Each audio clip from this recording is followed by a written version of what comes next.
Oh, are you guys covering gin at all? Probably. Sweet. Welcome to Equilibrium Paranormal. News, views and reviews on everything para from around the world.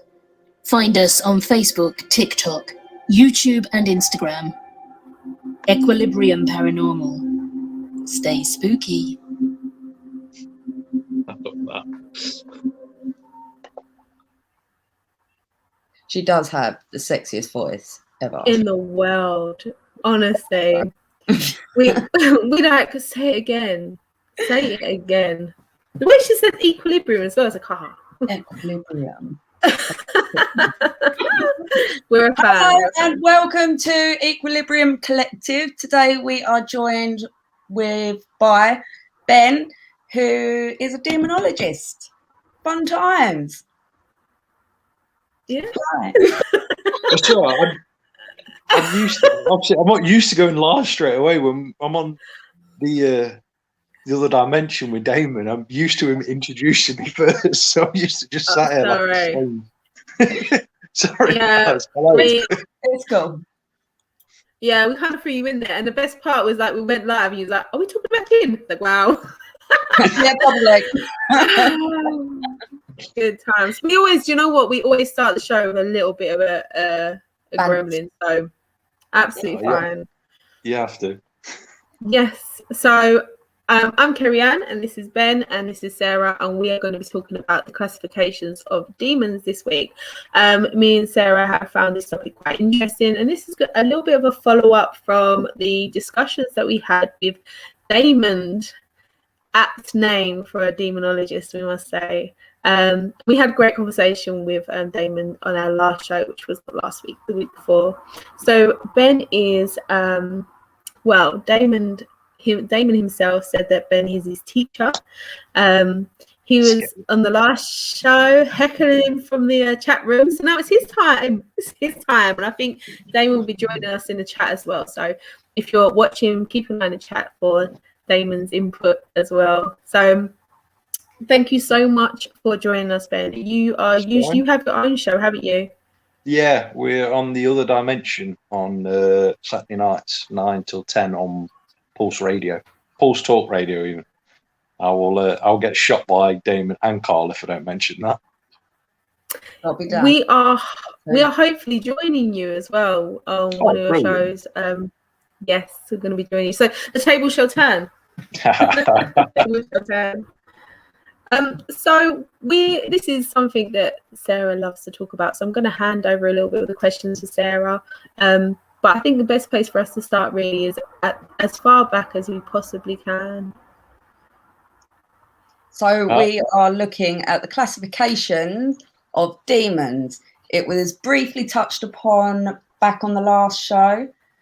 But we thought it deserved to get a little bit more in depth about that. So should we start with the first tier? Is it the first tier? Depends on how what system you're using. Depends on what tier and how far you're going back. So we've got the Testament of Solomon. Which is quite interesting. 4,000 years you're going back in a sense. Why not? Well, I see somewhere that they reckon that there is no way of actually being able to test in how far back the Testament of Solomon goes. There's no way of being able to date it. However, they do argue that it is one of the oldest scriptures and writings around demonology. Do you agree? Yes and no, because you can track most of the demons that are mentioned in that back to Sumeria, which Sumeria being one of the oldest civilizations going that held historical records. So you're going back, what, 6 to 8,000 years, going right back to there. That's a long time ago. So, and even from there, you can track it even further back via when you go into more tribal, but that's more word of mouth. So you can keep going back as far as you want. So, because a lot of the naming of the demons, which I read, I don't know whether this was in particular was looking at Sebastien Michaelis, I think his last name is, but we call him Sebastien, say that a lot of the demons were named after the nuns, and in his particular classification were French. But a lot of the demons' names have roots in European and German, more so folklore. Is that correct? Yeah.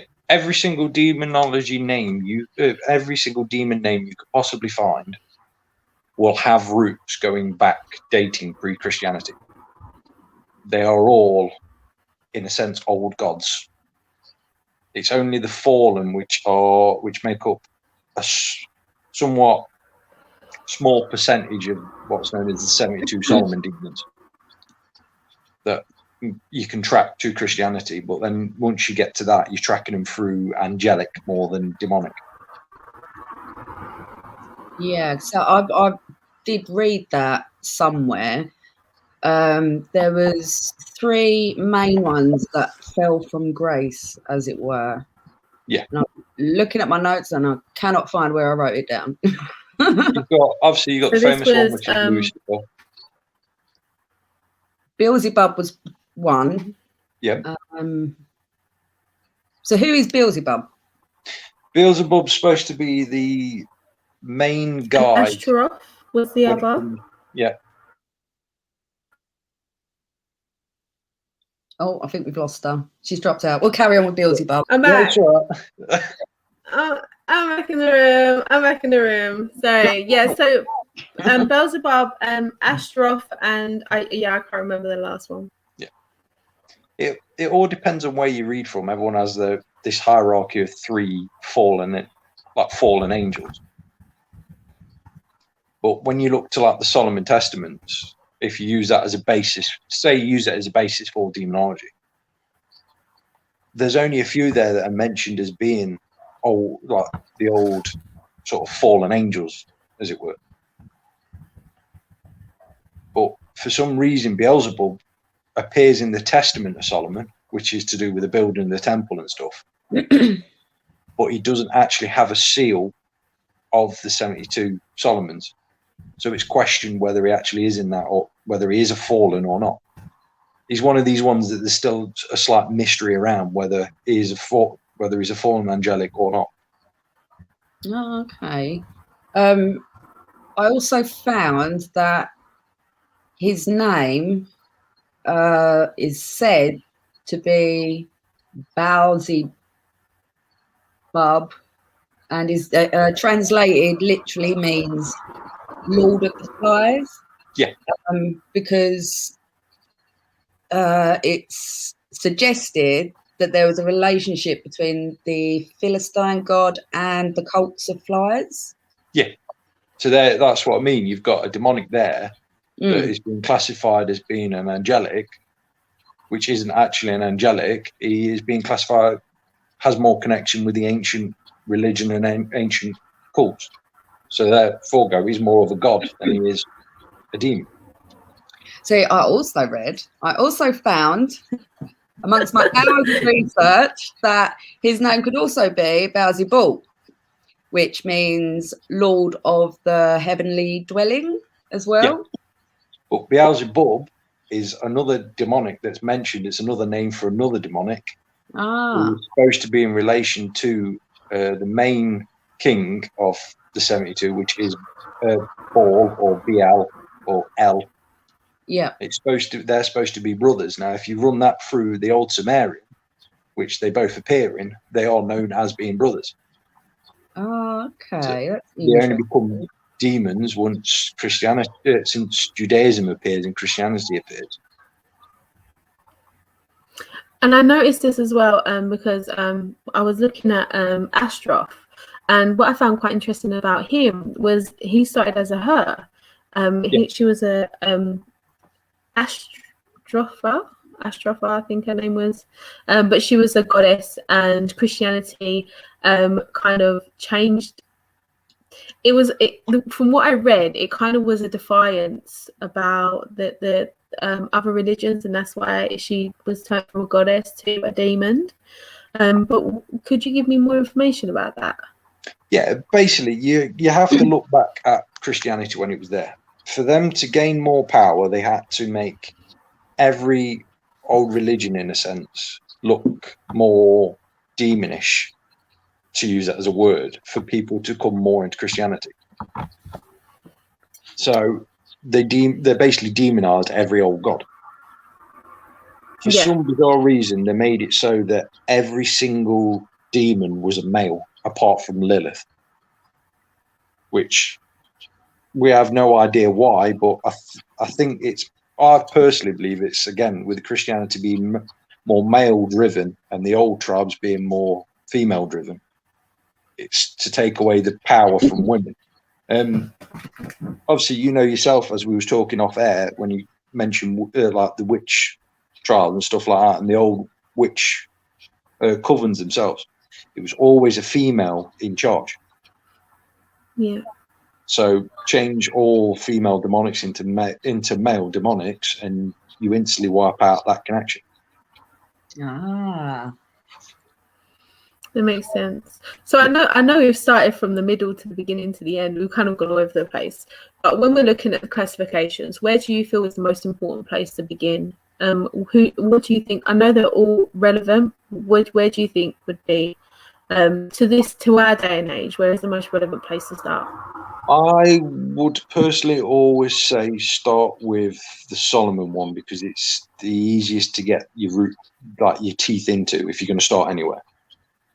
Because from there, each one, you will find that you'll end up branching out more and more on like a single demon. You get more of the backstory, you get more of the history, you then link up to the old religions and stuff. Rather than delving in and using every single one on the ranking, you can easily get lost. Yes. I would personally avoid like people like Lucifer and Satan when you start with demonology, because they use that many. Try and stay away from the mainstream ones, because you will just get bogged down with just either fact or fiction. Okay. So with the classification according to the Solomon Testament, I know that when I was looking at when I was having a research, there was different ways that people classify demons. Some would classify them on their appearance or when they was most powerful. Or so with the Solomon, what's the classification there? The classification, obviously, in Solomon, you drop down to your kings, your dukes. I've got it all up here at the minute because that's what I was busy doing when I said I got my heads buried in books.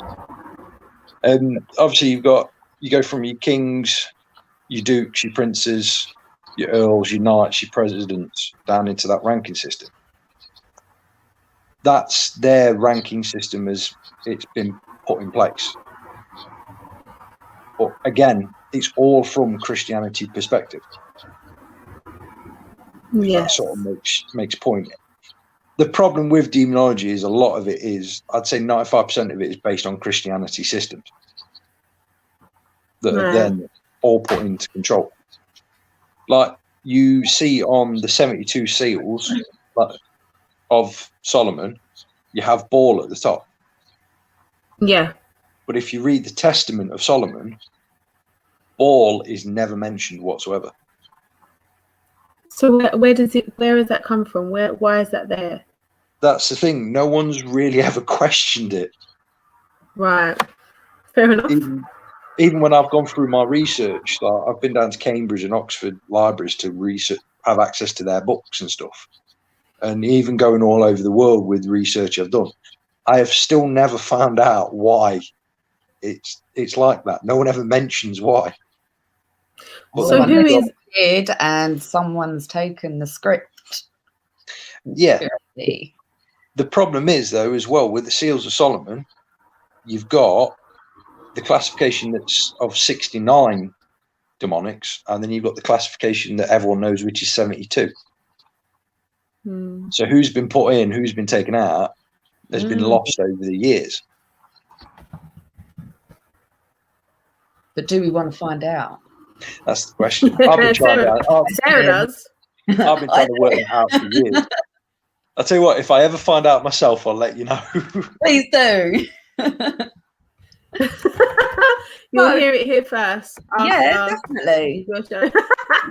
Well, Damon would be cursing me now that I've made that promise to someone else and not him. Sorry, gays. It's okay. He can come on. He can come on as well. We'll do it together. It'd be great. I say he's in the chat. I can see him on the comments He is. already. He is. He's corrected a saying L and ent. So Yeah. I think we were trying to pronounce something, and I think he's come to the rescue. Thanks. It's all right. He'll be sat there. He'll be trying to catch me out. So moving forward from the Testaments of Solomon, where do we go next? What would be I mean, obviously everyone is unique in what they look for. The information is very unique to that person because it's obviously what we seek is driven by ingrained beliefs that are already there. I believe so anyway. So everyone will be different. But in your experience, where would be the next logical step from moving away from the Testament of Solomon? Moving away from there, you're looking more at the era of mass tribal movement, which was around That sounds good. anywhere between, I think, just after the fall of Rome to sort of the 11th, 12th century. So what everyone knows now is the Viking era, as they all call it. You had mass expansions of people. Once Rome collapsed, more tribes were moving about, so you had more religions moving about, more demons suddenly started appearing, more names. Everyone started more communicating. In that point, you've got the Crusades going on. So that's when you first get Albereth appear. You've got a few others appear. You've got Baphomet suddenly appears, one of the main famous demons at the time, who's I think still is now seen as one of the most famous ones, but is massively misunderstood. Yeah. I'll be honest with you, the first time I ever become familiar with Baphomet, which seems really strange because I've been Wiccan for a while, but I've only really looked into my own. Again, you are driven by your own innate thoughts anyway. So I had never come across him until I watched a show on Netflix called it's called something like Satanism or something like that, and it wasn't about Satanism themselves. It was about in America as part of a media kind of thing. They placed the 10 Testaments all around the country, around America, as a promotion for the film The Testaments. And this group was trying to petition to have Baphomet kind of like put up beside it, and it followed that journey and why they wanted to do that. So that's the first time I'd ever really come across him as a demon. So where do you think the misconceptions of him come about? Hollywood. Straight away. Hollywood. Filmed. Straight away. The whole misconception at the time was, when it comes to it, was down to the Crusades. You've got this one demonic that suddenly appeared that the Templars were accused of believing. Now, when you actually look into the Baphomet old religions and old cults, it's more to do with science than actual religion. That's why it was a bit mistreated, shall we say, during that era. It still is today. A lot of people misunderstand Baphomet. Wiccans do have that balance that they sort of understand from him, the natural balance when it comes to. If you look at the actual statue himself, you can pick out the natural balance is there, the scientific balance is there. Yeah. He does have ties to an old ancient Egyptian high kingdom cult at the time. Hence the reason for. If you ever look on the statue, there's the two snakes crossing. Yeah. Now that's an Egyptian symbol for medicine, which was because they still use it now on medical bracelets, don't they? That the snakes crossing. Oh, okay. Completely random subject, which if Damon's listening, he hates it when I do this.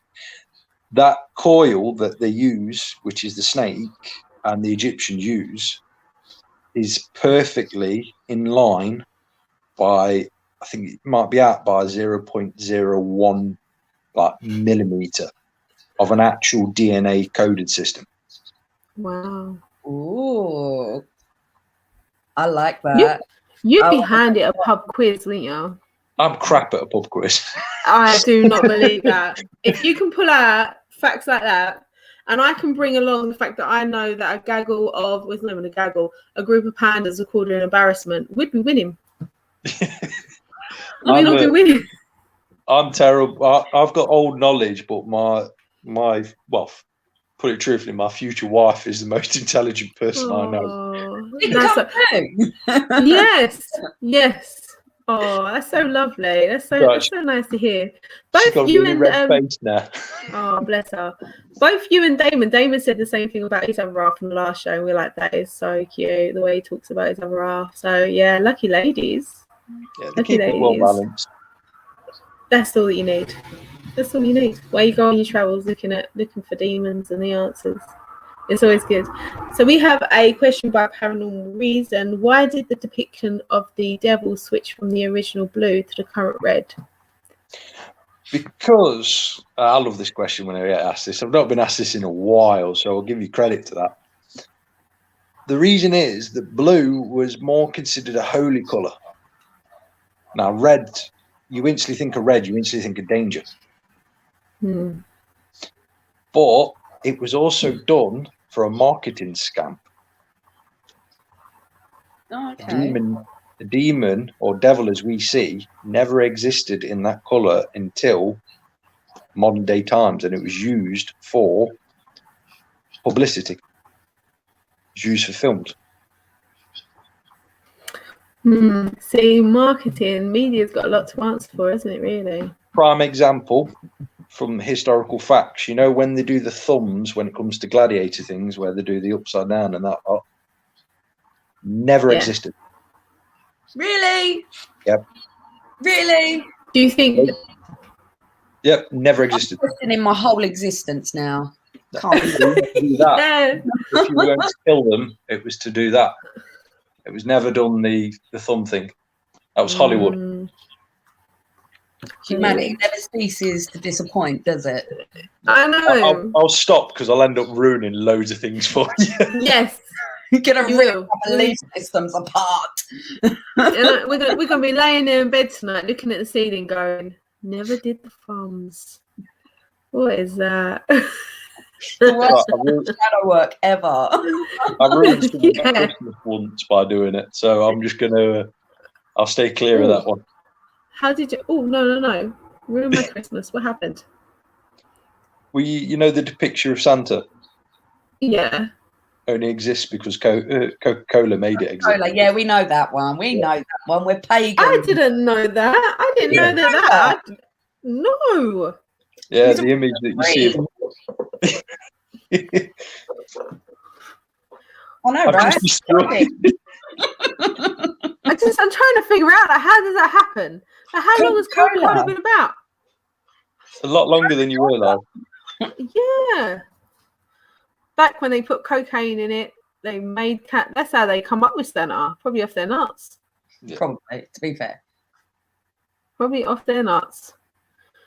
But we digress. I mean, maybe. I don't know. Because if you were Krampus, wasn't he a demon, Krampus? Or is he just... Krampus is a German folklore demon that's said to come along and take kids if they misbehave.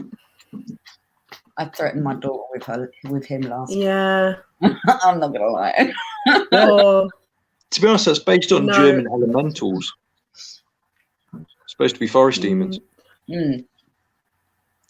I had a friend who was Czech, and he used to say that genuinely they used to tell you that someone would knock at the door and either Santa would be standing there or Krampus would run through the house screaming at you, trying to grab you.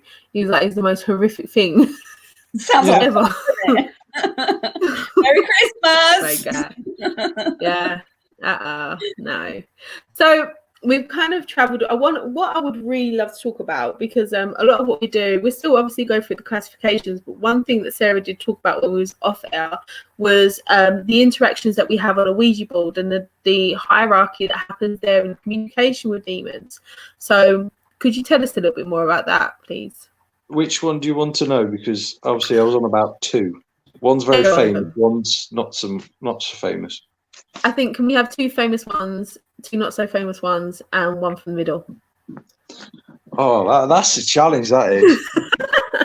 That is a challenge. Or wherever you think fits in. I mean, because we investigate, so we go on investigations, and one of the pieces of equipment that we may use is a Ouija board or a spirit board. The thing is, as well, if we come away from the spirit board, we still use instruments that fundamentally are the Ouija board generates noise and sound, and so we've just moved it and included batteries. That's the only difference. So it's always good for us to know Zozo is one that's absolutely infamous. But yeah, so one of the most common ones that are most known and probably least known that would be relevant to investigations. Two of the most common ones. One of them would be Zoe. Massively known as being the demon of the Ouija board, but isn't actually the demon of the Ouija board. The other one, not so much nowadays, but was Pazuzu. That was back when Ghostbusters first came out. Pazuzu suddenly appeared, and nowadays the one that's tracking the most is Valak. I've not heard of this one. I've not heard of Valak. Valak's only come about since the Conjuring films. Okay. Suddenly, what they call he is actually another she. Since like the film The Nun and stuff like that have come out, people are constantly being in touch with this demon called Valak more. So they're your three most common ones you get at the minute. Neither of them are actually the actual demonics talking. You get what's known as mimics, which will cold read you and do everything they can to wind you up, and you'll just feed them because they've got that reputation behind them. So what is a mimic in its own right? Is it just a spirit of, say, a miserable Auntie Molly or something? A mimic is what's known in another demonic classification as being a lesser. So they're usually demonics that are seen about 4 foot high. They're the ones that usually make noises, banging about, stuff like that. So like an imp sort of thing. Yeah, in a sense. What you class as an imp. They will cold read you. They will watch your reactions, and they'll react to your reactions. They basically give it the Johnny Big, if you get it what I mean, and your reactions are feeding them up. Right. So what is the best way to deal with one of these mimics? Call the bluff. What was that? Call the bluff. Oh, okay. Dead easy, dead simple. Call the bluff. Don't react to anything. Try not to react to anything. Fair play. And you suddenly see that they get bored. Go away. Literally, they'll just get bored. Fair play. So what's the next step up? The next step up from then would be the devil, as he calls himself. Okay. He is not the devil. He is another high-ranking. He's not a high-ranking demonic per se. More of a. He's up there, but he. Foot soldier. More of a secretary. So okay. The boss, in a sense, if you know what I mean. He will always call himself the devil or something like that. he's less known, but you are directly communicating to him. Right. But again, he's more of a, I'll pretend to be big, but I'm not actually big. Right. Okay. I'm a bit wary calling people's names out because there's been a few issues when I have called out people's names on videos and they've turned up. Okay.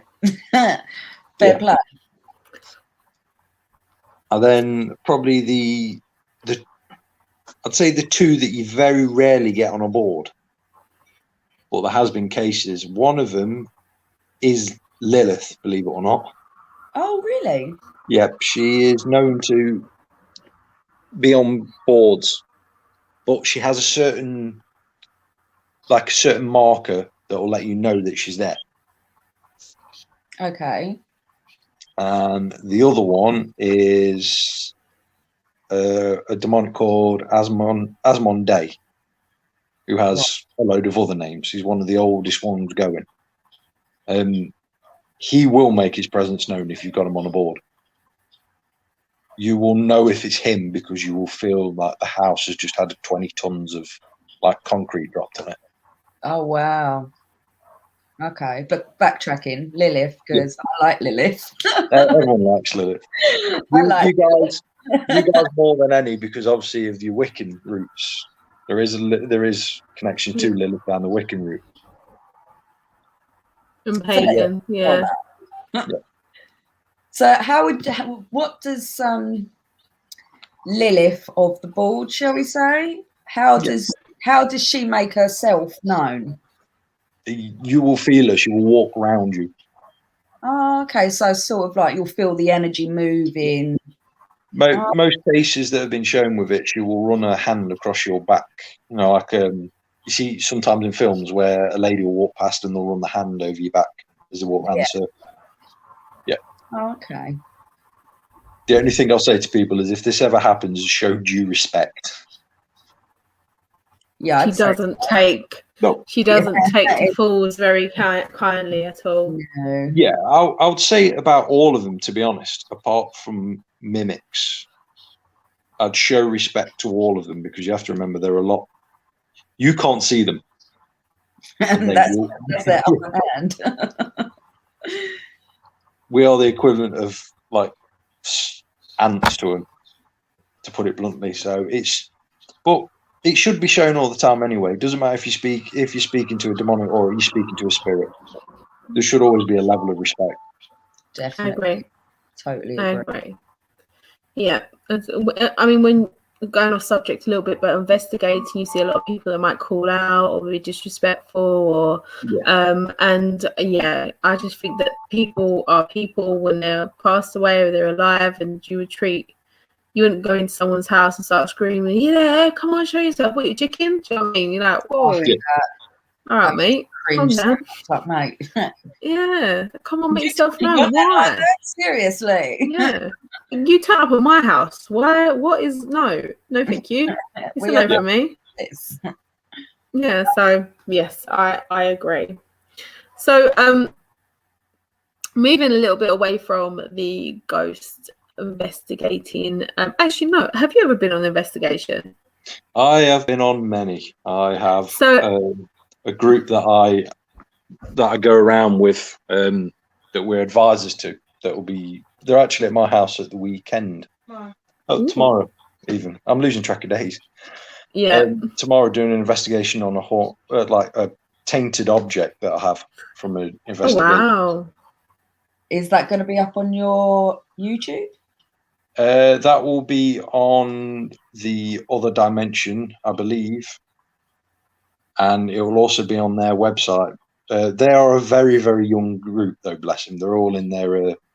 They're all like 18, 19s, aren't they? So they're learning. Bless them. We all had to start somewhere. Exactly. Yeah.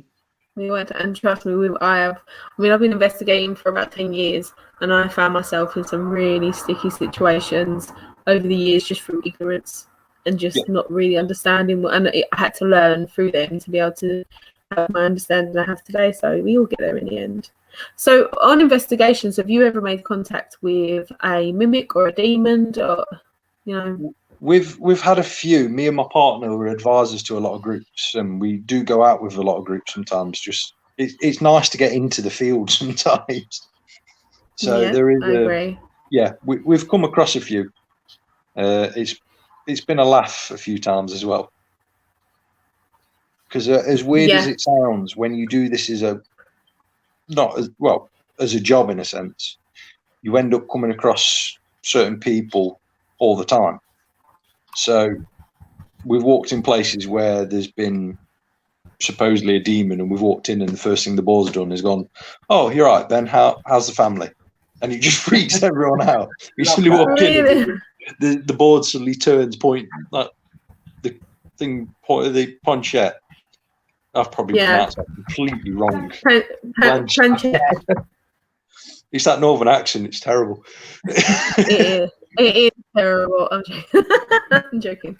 I've walked in rooms where that suddenly pointed at me, and then we've had the conversation, and people have just freaked out a little bit, and it's like, just relax, honestly. Just chill. It's fine. It's fine. It's absolutely fine. Well, that's what happens when you work in this field and you show respect and stuff like that. You start to work with them more. Like if you want to get rid of something like a lesser that's attacking someone or anything like that, you don't necessarily have to cleanse a place. You just like call the next person up. You call their boss. A lot of it's a lot of demonology is misled by films. They think you need an old priest, a new priest to come in, bless the place, and all that lot. Sometimes you don't need to. Just ask nicely. Be respectful. What's your? Sorry, I was going to say ask Ben and his missus, but I think I should really know her name. What's your girlfriend's name? My partner is Louise Brown. She's currently sat next to me. So next time we'll just have to ask Ben and Louise, and we'll be all right. Yeah, honestly, by all means, I say this to everyone. If you ever have any issues, either get in contact with Damon or get in contact with me. Sounds good. Sounds good. Not that I'm planning to. I mean, I don't. Yeah, it's not the plan. It's good to have a backup plan. Yeah. I think, to be honest, what freaks a lot of people out is when I actually come out to people. I'm quite young for a demonologist, so people tend to look at me a bit gone out because I'm only 30. And I rock up in like denim jeans, boots on the back of like a Harley Davidson bike with a small briefcase. Wow. Really?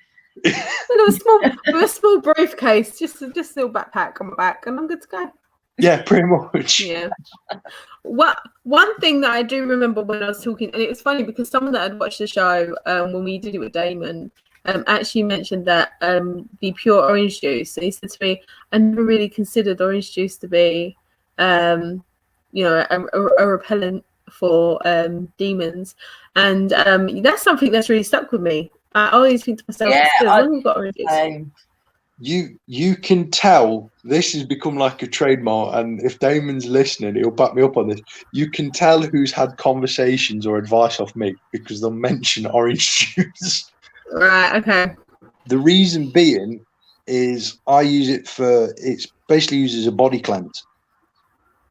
Okay. And it comes from Egypt. It's one of the oldest things they used to use for cleansing people's souls from the attachment of bad spirits, be it demons or obviously out there it's more jinn. Was to have fresh orange juice from an orange. You have it through your system, and then you place drops of it on your temples and one in the middle. And it's the oldest way of cleansing. Add that to your kit, guys. Pretty much. I think I am. I'm not gonna lie. I'm gonna do it. Right, before an investigation, I am going to drink some orange juice. Has to be fresh out of the fruit. Can't just get a carton of orange juice. I've even got to squeeze it as well. Okay, right. This is fine. I can do this. Yeah, it sounds good. It was the reason why I brought it up wasn't to mock it, but because I found it so interesting, and it kind of challenges like concepts of what we think is demonology and what we need to do to protect ourselves, silver bullet, or the stake through the heart. I know they're not demons, but we have these really strange and out there kind of repellents, so to speak, when really we make it too complicated, too complex, when there's simpler techniques that are old ways that would be better for us to know about. Yeah, it's like with Damon, he laughs at me because I'm probably going to offend a few people here. I get massive rage when it comes to people using sage. Okay. Because you see, I feel like I've offended you now already. It's all right. People always use white sage as a house cleansing. It's never been used ever. It all started from films. I thought it was traced back, because I know there's cultural appropriation in terms of using sage, and it's a sacred plant for Native Americans, and it's endangered species as well. Yeah. So I'm aware of this, but this is where I was assuming that this come from. Native Americans don't use sage as by itself like we do when you see people use it for house cleansing. They have it mixed with other herbs and stuff. The using of just solid, the use of just solid sage by itself has no bearing. It's usually got it's lemongrass, sweetgrass. There's usually sweetgrass mixed in it. Lavender's been mixed in it, stuff like that. Yeah. It's never used purely by itself. No, we I don't know whether this is really cheeky, but we're going to plug it anyway. Sarah does great blends of sages. Lavender sage bundles. There's loads over at Fables. Blue sage, dragon's blood. Yeah, that's perfect. That is absolutely perfect as long as you use all the things with it. But sage by itself it acts more like catnip to anything. Really? Right. There is a TV show, I'm not going to mention their names, who are renowned for, at the end of their show, going around with sage and cleaning the place. Now, I think I know the one. Yeah, a couple of days after they've been there, everything comes back. And then people that I work with, which is a large group network around the UK and the world, the ones in the UK have to go around cleaning up after. Brilliant. That's not okay. So using just sage by itself, no good. Okay. I would honestly always go for frankincense. Oh, I love frankincense. Yeah. Resin. Oh my god. Yeah. It has been used for thousands and thousands of years. Everyone uses frankincense. Oh. Even the church uses frankincense. Yes, That's true. They do. This is very true. What about dragon's blood? Because that's meant to be like the ultimate cleanser. Dragon's blood is used mainly in China for their sort of stuff. The one thing I will say with dragon's blood, to tell if it's actual dragon's blood, not a fake, which you can get, set fire to it. There's a reason it's called dragon's blood. Poof. Yeah, it's highly, highly flammable. The reason it's good for cleansing is because of its properties. It's actually an antibacterial. Yeah. China uses it for everything and anything. Herbs that are antibacterial, antifungal, anti everything, anti people. If they don't like smell. But dragon's blood is very useful when it comes to stuff. Yeah, for burning and cleansings. Yeah, I would agree with that. The ultimate thing to make is dragon's blood, frankincense, and orange oil, and that will literally just get rid of it. That will literally hold off anything. So, as in essential oil, or okay. It's to do with the oil content in it because it's more concentrated when it comes to the oil. Yeah. Okay, so dragon's blood, frankincense, and orange Are there alternatives to orange oil, like tangerine? Lavender oil, cedar. Okay. Anything, if don't mean this in a rude way, I'm terrible with my wording. Correct. When you look at common sense, anything that used to be used old wise will work. Okay. Bay leaves are quite a good useful one as well. Love bay leaves. I love a bay leaf. I use them weekly. I write my wishes on them. I write my wishes on them, and some of them aren't suitable. Not suitable for live shows, but I write a lot of wishes on bay leaves. We have a question from Simon. Yeah. I've read that the classification of demons was in some cases to explain people's behavior. How did the beginning of behavioral psychology affect demonology? That's the thing, when you started with parapsychology nowadays, a lot more went into it, that people start to realize that what would actually be classed as a demon possession actually turned out to be like schizophrenia, epileptic fits, stuff like that. So it actually changes. Like me myself, I've been doing demonology for God knows how many years. I've done 246 cases. About, I can't remember if it's between like 6 and 10 cases have actually been real demonics. Okay. A lot of the time, some of them are down to like either poltergeist activity or stuff like that, or generally mental health can be a bit of a problem. Yeah. When I deal with anything that people claim, like claiming possession, the first thing I say to them is you need to go to the doctors first to get checked out before we do anything. Yeah, that's really responsible.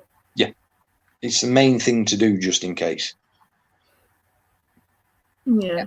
Definitely. That makes sense. I mean, a lot of people as well, if you go into investigations, and people go in not for demons, but so much like anything paranormal, respectable paranormal research teams will go in and do a preliminary.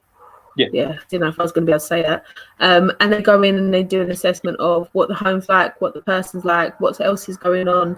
And so we're not just going in there straight away with investigative kit to aggravate what may be in there or aggravate the person's mental health.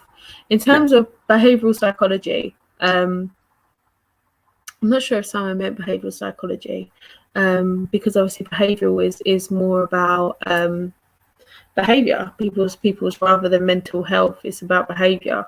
And but in terms of modern psychology rather than parapsychology, how do you think that how would you assess someone with mental health? How would you, if someone goes in and says, I've had a checkup, I'm absolutely fine, how do you go in with that information? We would go in at sort of standing on eggshells first. Luckily, I've got a friend who does psychology, and if I ever need to, I tend to text her all the details, and she will do me a ground check first, off record. Yeah, I know it can be seen as breaking people's privacy, but we always have to be careful, because if someone believes it, they can believe it solidly so much that they will see it everywhere. Yeah. Sorry, so go on. No, I was gonna say it's that philosophy. I think, therefore I am, isn't it? Yeah. If it's yeah, pretty much. Yeah. I was pretty much going to say the same thing. It's one of these things. If you go looking for it, you will find it. Yeah. Unless it's your house. Sorry, I will say Simon is actually reading and learning about demonology at the moment. He's at the very beginning of his journey, so we're definitely going to refer him as part of. He's been a kind of supporting us for a long time, so we're definitely sending him over to your channel as well, so we can kind of get some more information and expand his knowledge. Simon's lovely. So thank you for the question, Simon. Simon, I will send you a link for a book that will help you start off. That's fantastic. You can get it on Amazon. That's amazing. Thank you so much for that. So with the I think therefore I am, do you think that sometimes people can manifest demons? Yeah. You had a study back in the 70s and 80s which showed that the human mind obviously has no limitations on it. We can, in a sense, create our own demons. Between a young age, a lot of times, demonic activity, negative activity, poltergeist activity can be around kids of a certain age, and the human mind can basically do that. It's usually around the age of puberty, so obviously different age for different people can create it. It has been shown that a lot of cases usually are the child at times. Yeah. We have Kevin, who's Paranormal Darkness. Kevin says, do demons attach negativity, in your opinion? I think this is where I cause a lot of aggro. Demons are always seen as negative. They're not necessarily negative. Good and bad only exists in human nature. What we see as good and bad, like, for example, a fox killing a rabbit, towards is seen as bad. To nature, that's just nature. That's normal. That's life. It's had to do it to live. Yeah. It's humanity that has this thing of everything has to be classified. It's either good or it's bad. Negativity, it can come about due to, obviously, some cases you have the oppression straight away, where you have the negative impact on your house, the negative impact on yourself. But a lot of it can be brought about by just society in general. A lot of cases have risen during lockdown, where people have put more claims in that they're being oppressed by demons and stuff. It's because it's the longest time humanity's ever stayed inside. Our minds aren't really built to stay in cells. Oh, no, it depends on who you speak to. I mean, I was self-isolating since before all this. You know. For me, it was a slow walk through hell, so I can understand. Yeah. A lot of people that I've had come along with these cases are usually the people that have been out like 24/7. They've got mass groups of friends. They go out to the pub every week or something like that. They do exercise all the time with people. Then suddenly they've got this depression. It can be naturally caused.